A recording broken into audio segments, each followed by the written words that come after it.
Good morning. Welcome to MS. There's Hope. Hey, folks, the new t-shirts are in. Just kidding. I ordered a couple just samples, but we are going to have t-shirts eventually. This morning, we're going to talk with Ellen Sontos. Good morning, Ellen. Good morning. Ellen is newly diagnosed and doesn't have a bunch, thank God, she doesn't have a bunch of disabilities. And she's one of the smart people that they found the protocol. They're going to do the protocol. The protocol is a stoppage of your disease. Is a cure? No, it doesn't cure scar tissue, but I want to tell you, people, I've seen some miraculous things that you'd have to see with your own eyes. And I mean, even myself, if you had seen me before I had started the protocol, I was a lot worse than this. You know, I may be in a wheelchair, but I'll take it because MS is an ugly disease. Anyway, Ellen's going to share her testimony today, and she's been kind enough to let us walk with her through the protocol. The protocol generally takes about 2 years. I would expect somebody that doesn't have that many disabilities that within a year's time, her disease would be very minimal. So I'm going to read a little disclaimer here, and we're going to jump right in and get Ellen's testimony. This interview is about our own experience of why being on the Coimbra Protocol, and also as we observe others as they do the protocol. These are our own personal experiences and observations. We are not recommending your choice of treatment or addressing individual treatments. Protocols and methods of treating MS can vary as well as results. And for this reason, we strongly recommend using a licensed medical professional. Ellen, thanks for being with us today. We look forward to hearing your story. Would you share with us how you found out you had MS and how you came about the Coimbra Protocol? Sure. I own a campground, so we are open April through October, and this was October 21st, or it was the weekend before Halloween, which is our Halloween weekend that we put on, you know, everyone decorates their sites and we go trick or treating and we have a big Halloween party and we dress up. And I was Maleficent that year. And this was this past October. And the night after the party, I woke up and I felt like my mouth was a little bit numb. So I thought it was maybe an allergic reaction. I wasn't sure. I went home that Sunday, and then Sunday night, my vision got a little weird and I started to panic a little. So I called the dentist. Typical first sign, people, is your sight. Mine was, and it's not abnormal for the optic nerve to be the first nerve that is affected. Go ahead, Ellen. So yeah, I went to the dentist to see if there was anything going on weird with my mouth. There wasn't. And then I went to the doctor to make sure I didn't have a stroke, and I didn't. And so it got worse over the next couple of days. I was trying to convince myself that maybe, because I get cold sores sometimes, and I had a cold sore and I had been feeling it sort of I felt like it was traveling up my nerve and it was going to start affecting my eye eventually. So I thought maybe the herpes virus was activated and was affecting my vision. But deep down, of course, I had this fear that it was MS only because I have other autoimmune diseases. And that was always the fear. Like, I'm going to go on this diet so I don't get MS. Like it was the big, scary disease that I didn't want to get. But eventually I got MRIs and they saw multiple lesions, older lesions and active lesions. By that time I had binocular double vision, meaning I could see fine out of the left. I could see fine out of the right. But when I both eyes, it was all off balance. So I used to squint. My wife would come in and she'd go like this at me and kind of make fun of me because I was always reading squinted, because with two eyes you can't read. Yeah. So I ended up wearing an eye patch. So I didn't get formally diagnosed because I didn't have those bands in my my cerebral spinal fluid. When they did the spinal tap, they didn't find any of those oglio something bands that is a telltale sign. So I made an appointment with the neurologist. This was like 2 days before we were going to go to Florida on vacation. The campground closes. It's a crazy couple of months. And finally we have no work to do. We go escape to Florida for 2 weeks. So I told in the hospital, they gave me steroids and I'm like, okay, you need to give me these steroids and let me go because my plane leaves tomorrow and I need to go there to relax. It's important. Let me point something out right away that that you're going to see 99% of the time. She's just been under a lot of stress. And typically that is when we see a flare, is Right. when we're under a lot of stress. Yeah. So I recovered. My eyesight pretty much went back to normal. I could still wear my glasses. If I put my contacts in, I haven't tried in a while, but at first my contacts still weren't right. Like my prescription might have changed, but these are my old glasses and they're fine. So I've just been wearing my glasses and the numbness went away.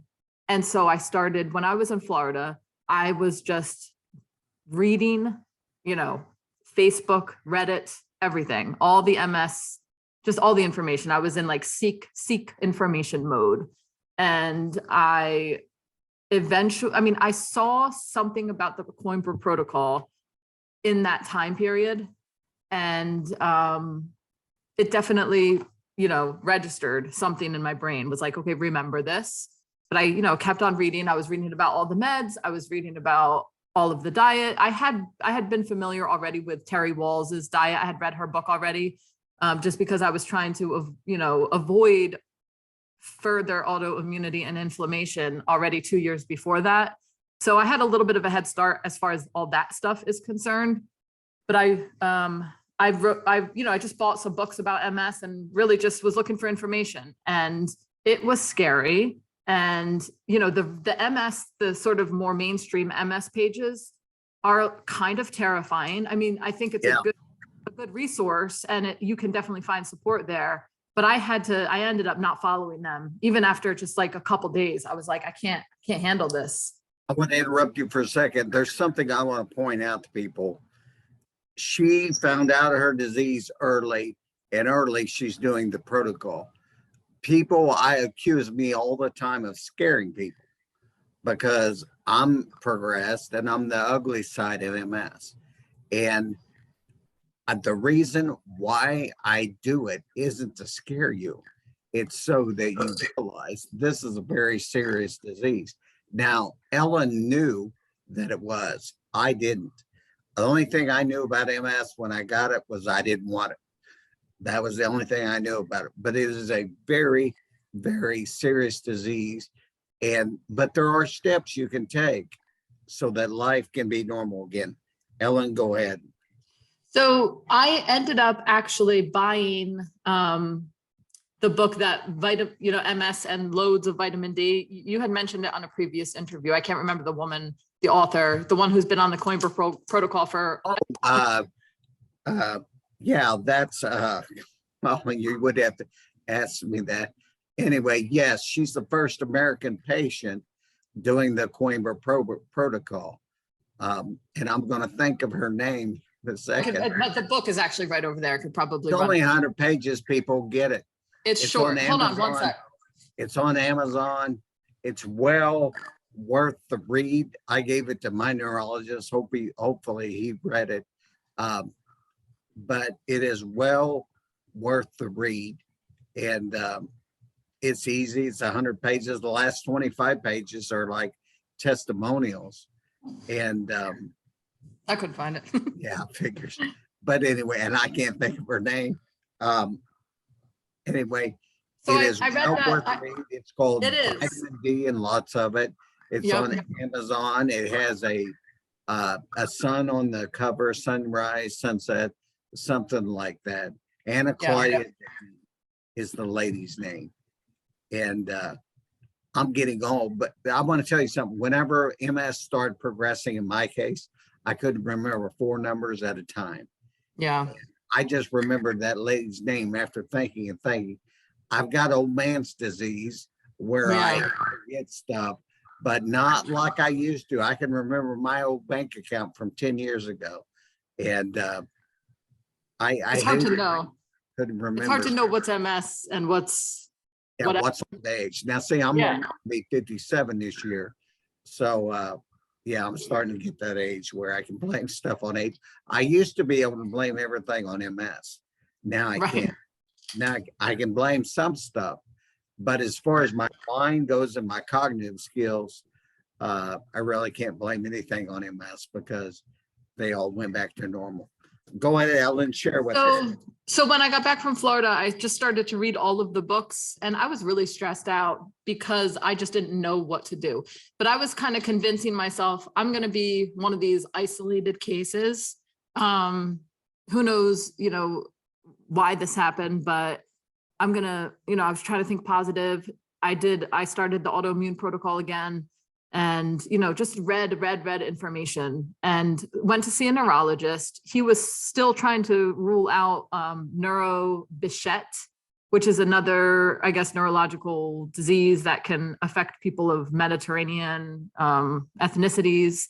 And because I had gotten cold sores, that's one of the things that it can present with sores around the mouth and the eyes. So he wanted to rule that out because it was odd that there are no bands in my fluid, but it's, it happens like 3% of the time with MS. So we got another round of MRIs done in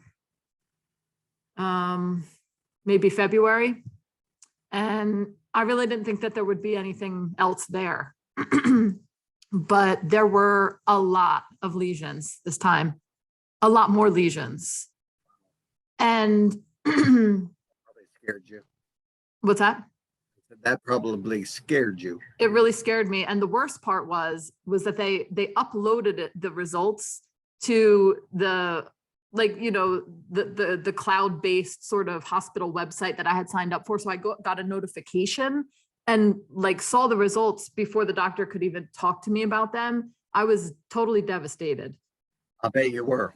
I was. And so I called, and then of course the doctor called me sort of in a panic when he got the results. And he knew I had already told him that I am interested in trying diet. I didn't bring up the Coimbra Protocol because that was really not on my radar yet. That was what I had thought about the Coimbra Protocol, was that it seemed really intense, like a serious intervention that I didn't necessarily want to do unless I had to. So I told myself from the beginning, you know what, if this progresses, I'm going to try Coimbra Protocol before I try anything else. But I didn't think I was going to progress. So then once I got that second round of MRIs, then I really had a decision to make. So the doctor called me and he said, I know that you want to try to go the natural route. He said, but this is a really active disease and it's worrying to me. And, he kind of gave me like a little cheerleader kind of thing, but we have these medicines, we can knock this thing out. And, we have so many tools at our disposal now. You just need to start them early. And I really like my neurologist. His father has MS. I think he is operating in good faith. I think he's. I think that they are doing what they've been trained to do. Yep. I just like with vitamin D, they say it's toxic and they scare the bejesus out of people about vitamin D. And what they say is true, but what Dr. Coimbra has found is if you flush your system, you don't have to worry about vitamin D. Anyway, the neurologist is limited. That his father has MS and you're going to get better right in front of him. Yeah. So his father doesn't have a real severe case. But, the one thing that really made me remember that sometimes I know what's best more than the doctor knows what's best is when we had the discussion about MRIs with enhancement, because I had been reading that gliadin, whatever that heavy metal is that they have to add to, enhance the MRI, the MRIs, is a heavy metal and it doesn't leave the brain. And that's I've heard it stays in your system a minimum right. of 9 years. And so, fine, that's a sacrifice that you might have to make in certain cases. But when I realized, for example, I said, I'll get the MRIs and I'll get it with enhancements this time, just to see what's what. I'm fine with that. So I got it. We saw active lesions and I had been feeling just a little bit of tingling in my left leg. That was a new symptom, but not much. So I said, yeah, I do feel this new symptom, but I passed all the tests. My balance was fine. He's like, well, we're not really going to give you steroids because they don't work that well. And they can shorten, the flare, but you don't have any real symptoms. So we're not going to give you the steroids. So I'm thinking then, well, then what is the point of knowing if I have an active lesion? If I don't have any symptoms and we're not going to do anything different, then it's not worth putting that heavy metal in my body to find out that information if it's not going to change our behavior. So then I told him that, and he said that's fine. He said, I know you don't like, you don't want to do the enhancements, but let's make a deal. Maybe like every other one you'll do the enhancements. And I'm thinking that still doesn't make any sense. If it's not going to change my behavior, it's not worth the risk. And that to me is so simple logic that, it reminded me that as much as I do respect him and I do think he cares about my outcome, he's limited by his training and by his framework. And that's in a box. Yeah. And so that's, I have to understand that and treat it like, he's not the enemy. He's, Right. one of my caretakers, Right. The tools that he knows how to use. And, and he's open-minded enough. Well, I don't know if he's open-minded, but he just knows that I'm going to do what I want to do. And I don't have his patient. I'm paying for him to be my doctor. And he wants me to stick around and he wants to see how things go. So he said, of course, he's willing to do the MRIs if I choose to go another route. And he doesn't push me, which is great. One of these days, we're going to have an interview with people and they're going to show them smiling in front of their neurologist, because I want to tell you what, people can say whatever they want. They can do whatever they want. They can't take this off my face, because you get better, you stop your disease. I don't care what you say. I don't care. I know how I felt before and how I feel now. And that is something they won't be able to take away. So I'm looking forward to you sitting before him smiling. I would love for that to happen, but just for everybody at home that might be a cynic like me, just to let you know, like, I don't believe that 100%. So I would love to know that this worked, that I want to know, do I need to believe in this for it to work? No, this isn't a religion. This is actually science. So I think that I'm doing, I know positive mindset matters and I know our thoughts can affect our body, but I don't believe in magic. And so this is a medical intervention that's doing something physiologically to my body. And that's why I'm doing it. And I still meditate and I still write in a gratitude journal and I do yoga, because all that stuff makes me feel really good. And I know I don't know everything. So who knows what is out there. But my thing is, like, I want to know that this doesn't take faith to work. I don't have to like believe and pray for this to work. Right. I understand what you're saying. I don't always know if it's going to work. I don't always have that belief where I'm like, people wear these shirts and they say MS Warrior. And I want to tell you something. I wrote something on another page this week. When you've fallen down and you're laying in the bathtub, you've cut your head and you got blood streaming down your face and you don't have the energy to get out of the bathtub and crawl into your room. Tell me how that positive thinking and warrior stuff was working for you, because I've been there. And I did eventually get out of the bathtub and I did eventually crawl in my chair, but I didn't feel like a warrior. I didn't feel like having a positive attitude. MS sucks. MS is a terrible, terrible, nasty disease. Yeah. And anything I can do to help alleviate people's suffering now, that's what I'm trying to do. Yeah. Go ahead. So where were we? Okay. So then I had seen a lot of naysayers about the Coimbra Protocol. My initial reaction was to get skewed by these super rational, cynical MS people who are like, they're evidence, they, double blind, random control, right. Blah, blah, blah. And, but at the same time, something in me knew that this was something that made sense, because otherwise, why would I be on Amazon searching for these books to be delivered to my house when I got home from vacation? So it was a war, it's always like the warring sides of the brain, what, There's something I want to point out to people. If your mother needed oxygen to breathe, you'd give it to her. If your kid needs insulin because he's a diabetic, you're going to give it to him. Has a double-blind study been done on the oxygen and insulin? No, because we know that they work. Dr. Coimbra has not done a double-blind study because he said to withhold vitamin D from people when we know that it works is malpractice. yeah. So go ahead.